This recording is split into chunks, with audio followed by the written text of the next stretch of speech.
Welcome to 2K academy. நண்பர்களே, நம்ம இந்த வீடியோவில் என்ன தகவலை பற்றி பார்க்க போகிறோம் அப்படின்னா, சமய முன்னோடிகள் அப்படின்னு சொல்லிட்டு சிலபஸில் இருக்குது பார்த்தீங்களா. திருஞான சம்பந்தர், திருநாவுக்கரசர், அதாவது சமயம் சார்ந்த நூல்கள் எழுதியிருப்பாங்களே, அந்த நூல்களை பற்றிய கொஸ்டின்ஸ் தான் வந்து நம்ம பார்க்க போகிறோம். இதுக்கு முதல் ஒரு பார்ட் பார்த்தோம். அந்த பார்ட்டில் வந்து முக்கால்வாசி கொஸ்டின் வந்து முடிச்சிட்டோம். இது வந்து நிறைய கொஸ்டின்ஸ் இருக்குன்றனால இன்னொரு பார்ட்டாக 2 பார்ட்டாக பார்த்துடலான்னு அந்த வீடியோவிலே சொல்லிடுவோம். ஸோ வாங்க இது வந்து பார்த்துடலாம். ஓகேவா நண்பர்களே, இது முடித்தோம். இதெல்லாம் நான் சொல்லலை.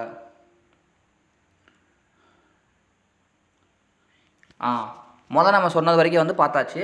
இப்போ வந்துட்டு மிச்சம் வந்து இந்த வீடியோவில் வந்து முழுசாகவே பார்த்துடலாம். 2016 2024 வரைக்கும் கேட்கப்பட்ட அனைத்து வினாக்களுமே ஒன்று விடாமல் நம்ம பார்த்துட்ருக்கோம். ஸோ வாங்க வீடியோக்குள்ளே போகலாம். ஃபஸ்ட்டு கொஸ்டின், திவ்யகவி என்று அழைக்கப்படுபவர் யார் அப்படின்னு கேட்டாங்கன்னா, பிள்ளை பெருமாள் ஐயங்கார். அவர் தான் வந்து திவ்யகவி அப்படின்னு சொல்லி அழைக்கப்படுகிறார். ஓகேவா.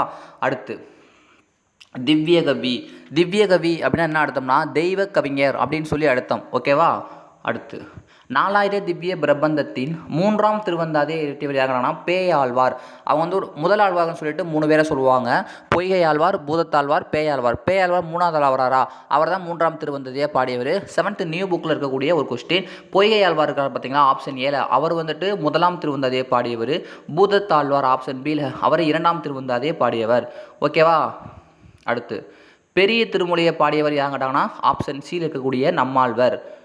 ஓகேவா. அடுத்து நம்மாழ்வாரையே தெய்வமாக கருதி பாசுரங்களை பாடியவர். அதாவது இந்த 4000 திவ்ய பிரபந்தத்தில் வந்துட்டு 12 ஆழ்வார்கள் இருப்பாங்க. அவங்க வந்துட்டு யார், நம்ம திருமாலை வந்து வழிபட்டு அவரை வந்து பாட்டு பாடுவாங்க. ஆனால் இந்த மதுரகவி ஆழ்வார் அப்படின்றது தான் அதுக்கு விடை. இந்த மதுரகவி ஆழ்வார்ன்றவர் நம்மாழ்வார் இருக்கார் பார்த்தீங்களா, அவரையே தெய்வமாக கருதி பாடல்கள் பாடுவார் அப்படின்ற மாதிரி சொல்லியிருப்பாங்க. ஸோ ரொம்ப இம்பார்ட்டன்ஸான ஒரு கொஸ்டின். இது 2016 கேட்டிருக்காங்க பாருங்கள். இப்போயும் 2024 வந்து இந்த இப்போ ஒரு ப்ரீவியஸ் கொஸ்டினில் நான் இதே கேள்வியை பார்த்தேன். ஸோ ரொம்ப முக்கியம், நல்லா பார்த்துக்கோங்க. நம்ம சிறப்பு தமிழ் புக்லேயுமே அதை கொடுத்துருக்காங்க. அடுத்து குலசேகர ஆழ்வார் பாடல் டேஷ் தொகுப்பில் உள்ளது அப்படின்னு கேட்டாங்கன்னா, முதலாயிரத்தில் உள்ளது. இது 10th நியூ புக்லேயே இருக்குது. குலசேகர ஆழ்வாருடைய பாடல் முதலாயிரத்தில் உள்ளது. அதாவது 695வது பாசுரம் அப்படின்னு சொல்லி 10th தெளிவாகவே கொடுத்துருப்பாங்க. ஸோ ரொம்ப இம்பார்ட்டன்ஸ் பார்த்துக்கோங்க. பொறுத்துக திருத்தொண்ட தொகை. ஓகேவா. திருத்தொண்ட தொகை என்ற நூலின் ஆசிரியர் யாருன்னு கேட்டாங்கன்னா, சுந்தரமூர்த்தி. சுந்தரர்னு சொல்லுவோம்ல, அந்த சுந்தரமூர்த்தி இவர் தான் வந்து என்னென்னா திருத்தொண்ட தொகை எழுதினவர். அடுத்து திருச்சிற்றம்பல கோவையார் அப்படின்றது எதுங்கன்னா, மாணிக்க வாசகர் தான் வந்து திருச்சிற்றம்பல கோவையாரை ஏற்றினார். அதாவது திருக்கோவையும் திருவெம்பாவையும் சொல்லுவோம்ல, அதைத்தான் வந்து உங்கள் விரிச்சி திருச்சிற்றம்பல கோவையார் அப்படின்னு கொடுத்துருக்காங்க. இதன் எழுதியவர் யாருன்னா மாணிக்க வாசகர். அடுத்து திருவாய்மொழி என்பதை எழுதியவர் நம்மாழ்வார். ஓகேவா. திருவாய்மொழி என்பதை எழுதியவர் யார், நம்மாழ்வார். அடுத்து திருக்குறுந்தாண்டகம் என்பதை எழுதியவர் யாருன்னு கேட்டாங்கன்னா, திருமங்கை ஆழ்வார். ஸோ திருக்குறுந்தாண்டகம் அப்படின்றது திருமங்கை ஆழ்வார். இந்த இதுக்கு வந்து ஆப்ஷன் பி தான் சரியான விடை. இதெல்லாம் வந்து ரொம்ப முக்கியமான ஒரு பொறுத்துக. ஸோ நல்லா பார்த்துக்கோங்க. அடுத்து நான் சொன்னேன்னா அந்த இது இல்லை, அந்த கொஸ்டின் வேறையா. மடலேறுதல் என்னும் துறையை பயன்படுத்திய ஆழ்வார் யார் அப்படின்னு கேட்டாங்கன்னா, மடலேறுதல் என்னும் துறையை பயன்படுத்திய ஆழ்வார் திருமங்கை ஆழ்வார். இது மறுபடியும் பார்க்குற மாதிரியே இருக்குது. மடலேறுதல் என்னும் துறையை பயன்படுத்திய ஆழ்வார் யார் அப்படின்னு கேட்டாங்கன்னா, திருமங்கை ஆழ்வார். ஓகேவா நண்பர்களே. அடுத்த கொஸ்டின், சரியான பதிலை தேர்வு செய்க அப்படின்னு சொல்லி கொடுத்துருக்காங்க. சூடி கொடுத்த சுடர்குடி என அழைக்கப்படுபவர் ஆண்டாள். இது சரியாக கேட்டா ஆமாம். ஆண்டாள் வந்து இறைவனுக்கு சூட்டப்படுற மாலையை வந்து இறைவனுக்கு கொடுப்பதற்கு முன்னாடி தான் அணிஞ்சிட்டு அந்த இறைவனுக்கு போட்டாங்க ஆண்டாள் வந்து. அதனால தான் வந்து அவங்க சூடி கொடுத்த சுடர்குடி அப்படின்னு சொல்லி அழைக்கப்படுகிறார்கள். ஓகேவா. அடுத்து விஷ்ணு சித்தன் என்பவரின் வளர்ப்பு மகளே ஆண்டாள் அப்படின்னு சொல்லியிருக்காங்க. ஆமாம், விஷ்ணு சித்தர் இருக்கார் பார்த்தீங்களா, அவரை தான் வந்து விட்டுணு அப்படின்னு சொல்லி இசுக்கு பதிலாக இட்டு கொடுத்துருக்காங்க. ஸோ இதுவும் சரியான விடை தான். விட்டுணு சித்தர் என அழைக்கப்படுபவர் யாருன்னு கேட்டாங்கன்னா, ஆண்டாள் தான் நண்பர்களே. அடுத்து திருப்பாவைக்கு ஆண்டாள் வைத்த பெயர் சங்கத் தமிழ் மாலை 30. திருப்பாவைக்கு ஆண்டாள் வைத்த பெயர் சங்கத் தமிழ் மாலை 30. இதுவும் சரி. நாச்சியார் திருமொழி ஆண்டாள் பாடியது.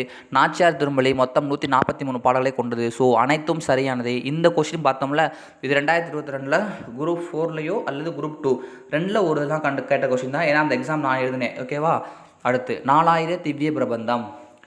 என் பன்னோக்கா யாகிலும் முன் பற்றல்லால் பற்றினேன் என்ற வரியிலே பாடியவர் யார் கேட்டாங்கன்னா குலசேகரா ஆழ்வார். 10th ஓல்டு புக்கில் இருக்கக்கூடிய ஒரு வரி, நல்லா பார்த்துக்கோங்க. என் பன்னோக்கா யாகிலும் முன் பற்றல்லால் பற்றில்லேன் என்ற இதை பாடினவர் யார் கேட்டாங்கன்னா குலசேகரா ஆழ்வார். அடுத்து, குலசேகரா ஆழ்வார் பாடிய பெருமாள் திருமொழி எந்த ஆயிரத்தில் உள்ளது? இப்போ தான் பார்த்தோம், முதல் ஆயிரத்தில் உள்ளது. அடுத்து, எல்லாமே 10th ஓல்டு புக்கில் இருக்குது, 10th நியூ புக்லையுமே இந்த குலசேகர ஆழ்வார் பற்றி கொடுத்துருப்பாங்க. ஸோ ரெண்டுமே பார்த்துக்கோங்க. குலசேகரா ஆழ்வார் இயற்றிய நூல் எதுன்னு கேட்டாங்கன்னா 4000 திவ்ய பிரபந்தம். ஆமாம், 4000 திவ்ய பிரபந்தத்தில் தானே முதலாயிரத்தில் இவருடைய தொகுப்பு இருக்குன்னு பார்த்தோம். மொத்தம் 105 பாடல்கள் இருக்கும். ஓகேவா? பெருமாள் திருமொழியில் உள்ள பாசுரங்களின் எண்ணிக்கை எத்தனை அப்படி அதான் குலசேகராரை வேட்டது பெருமாள் திருமொழி. பெருமாள் திருமொழியில் மொத்தம் 105 பாசுரங்கள் உள்ளது. நான் இப்போ சொன்னேன்ல, அதே தான் பெருமாள் திருமொழி ஆகியவை தான் குலசேகர ஆழ்வார்.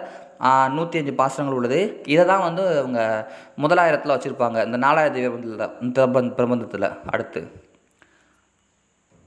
தானோக்கா தெத்துயிரம் செய்திடினும் தார்வேந்தன் கோநோக்கி வாழும் குடிபூண்டு இருந்தேனே. இப்பாடலடி இடம்பெற்ற நூல் என்ன அப்படிங்கிறாங்கன்னா 4000 திவ்ய பிரபந்தம். இதுவுமே ஓல்டு புக்கில் தான் இருக்குது. ஏன் அவங்க வந்து குலசேகர ஆழ்வாரை பற்றி 4000 திவ்ய பிரபந்தத்தில் கேள்விகள் அதிகமாக கேட்டிருக்காங்க அப்படின்னா, ஏன்னா ஸ்கூல் புக்கில் குலசேகர ஆழ்வாரை பற்றி தான் இருக்குது. 10th ஓல்டு புக்கில் இருக்குது, 10th நியூ புக்கில் இருக்குது. ஸோ அதனால தான் அவங்க குலசேகர அந்த சிலபஸ்லேருந்து நம்ம கொஸ்டின் எடுக்கணும். அப்போனா என்ன பண்ண முடியும்? ஸ்கூல் புக்கில் இருந்து அங்கே மேக்ஸிமம் கொஸ்டின் எடுக்கிறாங்க. 95% கொஸ்டின் ஸ்கூல் புக்கில் இருந்து எடுப்பாங்க. ஓகேவா? அதனால் அப்போ புக்கில் தான் எடுக்க முடியும். அதனால் இந்த கொஸ்டின் திரும்ப கேட்டிருக்காங்க. திவ்ய பிரபந்தத்திற்கு உரை வழங்கியவர், முக்கியமான ஒரு கொஸ்டின். 4000 திவ்ய பிரபந்தம் இருக்குது பார்த்தீங்களா, அதற்கு உரை எழுதியவர் யார் அப்படின்னு கேட்டாங்கன்னா பெரிய வாச்சான் பிள்ளை. யார்?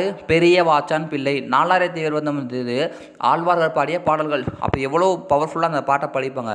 அதுக்கு உரை எழுதணும்னா பெரிய எழுதான தேவை. அப்படின்னா பெரிய வாச்சான் பிள்ளை அப்படின்னு சொல்லி ஷார்ட்கட்டாக ஞாபகம் வச்சுக்கோங்க. அடுத்து, 4000 திவ்ய பிரபந்தத்தில் 3ஆம் பிரபந்தமாக வைக்கப்பட்டிருப்பது என்ன கேட்டாங்கன்னா 3ஆம் பிரபந்தம். அவங்க வந்து 3ஆம் திருவந்தாதி கேட்கல, 3வது பிரபந்தம் அப்படின்னு கேட்குறாங்க. கொஸ்டினை நல்லா வாசிக்கணும் நண்பர்களே. 3ஆம் பிரபந்தம் தான் என்னென்னா நம்ம ஆண்டாள் பாடிய நாச்சியார் திருமொழியும் அந்த திருப்பாவைன்னு சொல்லுவாங்களே, திருப்பாவை, இந்த 2 நூல்கள் தான் வந்து 3ஆம் பிரபந்தமாக வைக்கப்பட்டுள்ளது. அடுத்த கொஸ்டின், பெருமாள் திருமொழி என்ற நூலின் ஆசிரியர் யாருன்னு கேட்டாங்கன்னா குலசேகர ஆழ்வார். பலமுறை கேட்டிருக்காங்க, நீங்களே பார்த்துருக்கீங்க. குலசேகர ஆழ்வார் பிறந்த நாடு எது அப்படின்னு கேட்டாங்கன்னா சேரநாடு.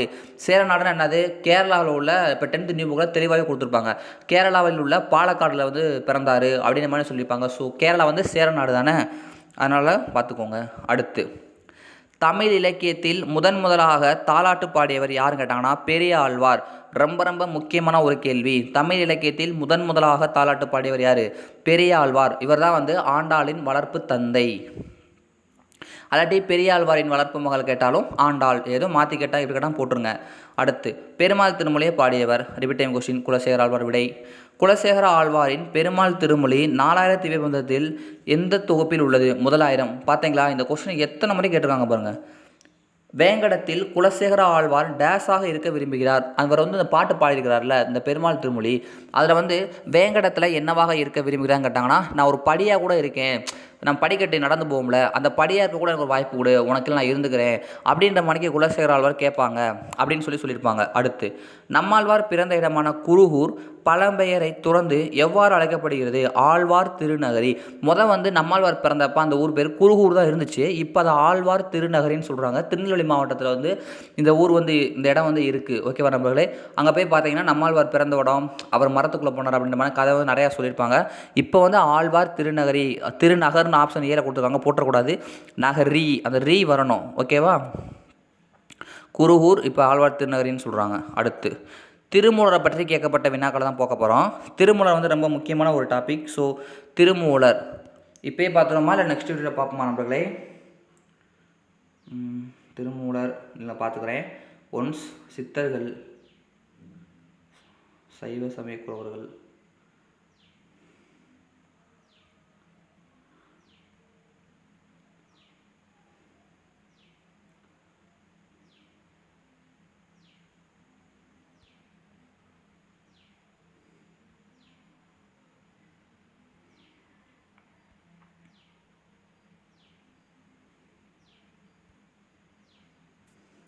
இதிலிருந்து பார்த்துக்கலாம் நண்பர்களே.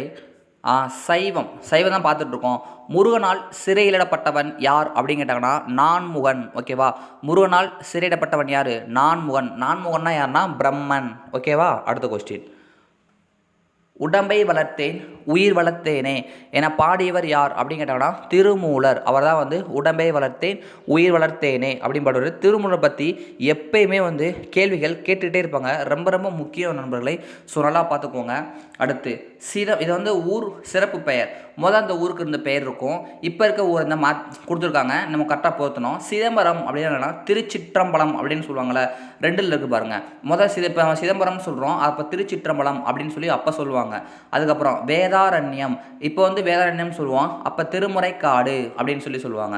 இப்போ விருத்தாச்சலம் அப்படின்னு சொல்கிறோம். அப்போ வந்து அது திருமுதுகுன்றம். திருமுதுகுன்றம் தான். திருமுதுகுன்றம் அப்படின்னு சொல்லுவாங்க. கடலூர் அப்படின்னு நம்ம இப்போ சொல்கிறோம். அந்த கடலூரை வந்து அப்போ வந்து திருப்பாதிரி புலியூர் அப்படின்னு சொல்லுவாங்க. 10th கூட மாப்போசி படத்தில் திருப்பாதிரி புலியூர் அப்படின்ற மாதிரி கொடுத்துருப்பாரு. ஸோ ரொம்ப ரொம்ப முக்கியமானது. இந்த பொறுத்துகவும் நல்லா படிச்சுக்கோங்க.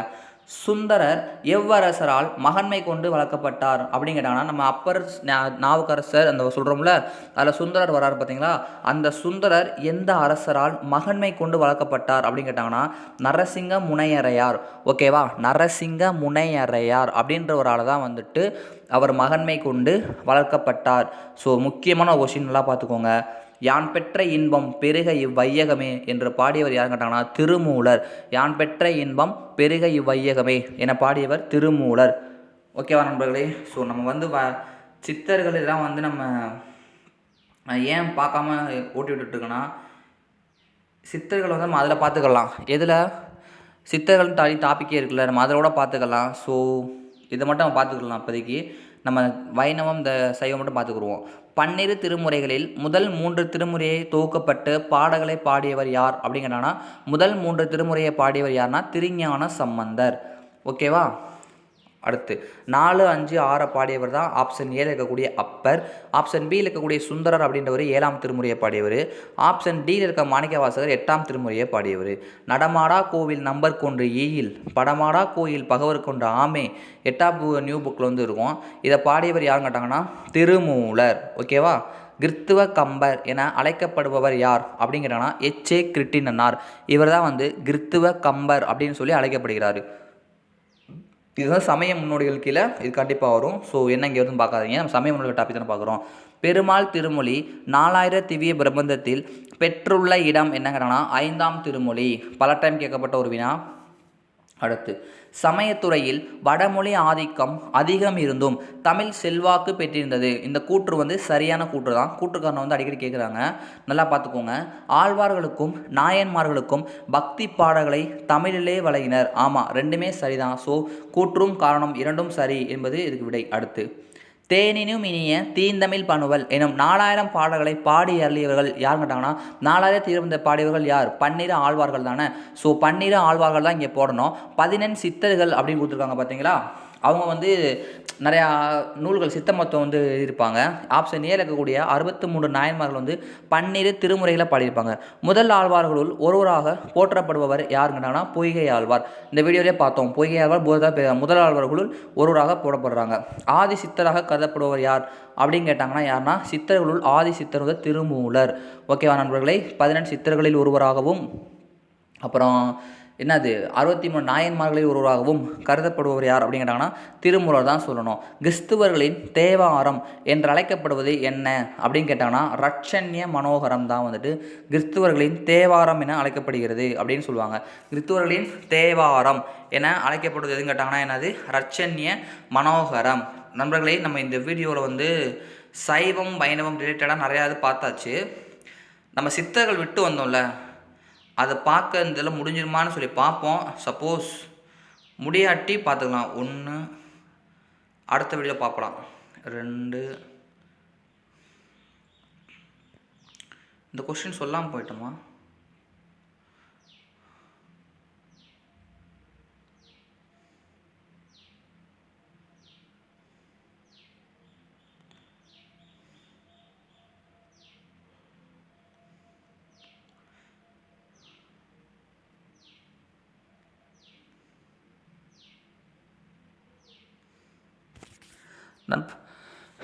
ஓகே நண்பர்களே, அது வந்து நிறைய கொஸ்டின்ஸ் இருக்கிற மாதிரி இருக்குது. ஸோ அதை வந்து நம்ம நெக்ஸ்ட் பார்ட்டில் கூட பார்த்துக்கலாம். நம்மளுடைய வீடியோஸ் வந்து மேக்ஸிமம் 50 மினிட்ஸில் முடிக்கிற மாதிரி பார்த்துட்ருக்கோம்.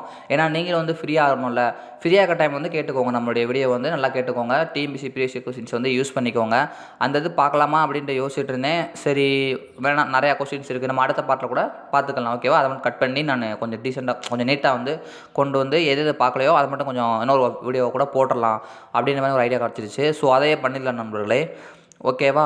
சரி, நீங்கள் இந்த வீடியோ உங்களுக்கு யூஸ்ஃபுல்லாக இருக்கும்னு நினைக்கிறேன். நம்மளுடைய வீடியோ யூஸ்ஃபுல்லாக இருந்துச்சுன்னா நம்மளுடைய சேனலை சப்ஸ்கிரைப் பண்ணி வச்சுக்கு நம்ம சேனலில் இருக்க வீடியோஸை வந்து பாருங்கள். ப்ரீவியஸ் கொஸ்டின்ஸை பார்த்து யூஸ் பண்ணிக்கோங்க. ஓகேவா? தேங்க்யூ. நெக்ஸ்ட் பார்ட்டில் நம்ம மீட் பண்ணலாம். ஷார்ட்ஸ் வந்து நம்ம இப்போ கொஞ்சம் நேரத்தில் நிறையா ஷார்ட்ஸ் போட போகிறோம். ஸோ அதை பார்த்துக்கோங்க.